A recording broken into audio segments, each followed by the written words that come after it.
देखिए मैंने कल ही कहा था, आप जब हमसे सवाल पूछे थे तो मैंने कहा था कि आज धर्म के लेकर देश का माहौल सही नहीं है, अतः प्रशासन को विधि व्यवस्था को दुरुस्त होने की आवश्यकता है। मैं पुनः कहूँगा सरकार को आने वाले दिनों में कई ऐसे त्योहार हैं जो विभिन्न विभिन्न समुदायों के हैं, तो मेरा सरकार को यही संदेश होगा आपके माध्यम से कि पुलिस प्रशासन की निगरानी को दुरुस्त की जाए, चौकन्नी की जाए, और जो लोग इस प्रकार की गतिविधियों में नकारात्मक उद्देश्य के साथ किसी प्रकार का कृत्य कर रहे हैं उन पर कार्रवाई हो। अगर आप कार्रवाई सुनिश्चित नहीं करेंगे तो फिर आने प्रत्येक भारत की भूमि त्योहारों का देश है, प्रत्येक 6 महीने में नहीं प्रत्येक महीने में यहाँ त्योहार होता है।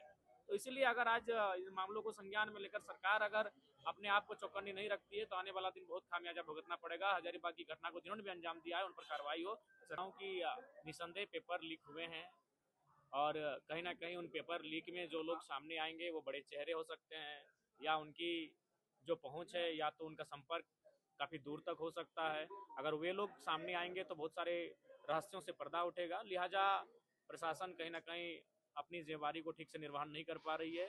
जब जांच कर ही रही तो ठीक ठाक उन्हें जांच करने की आवश्यकता है। तबीयत कैसी है? तबीयत थोड़ा सा ठीक ठाक नहीं है। रात को अचानक मतलब हम लोग अपनी भाषा में मुरकना या कड़कना बोलते हैं, वही हुआ है।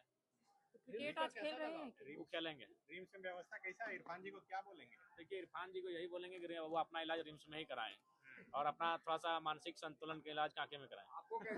आपको कैसा फील हुआ वहाँ इलाज करा? देखिए जब हम गए तो जाहिर सी बात है, देखिए हम एक माननीय है तो निहंदेह हमें शिकायत नहीं मिली और ये सच्चाई भी है क्योंकि हमारे जाने की सूचना पूर्व में ही हो चुकी थी।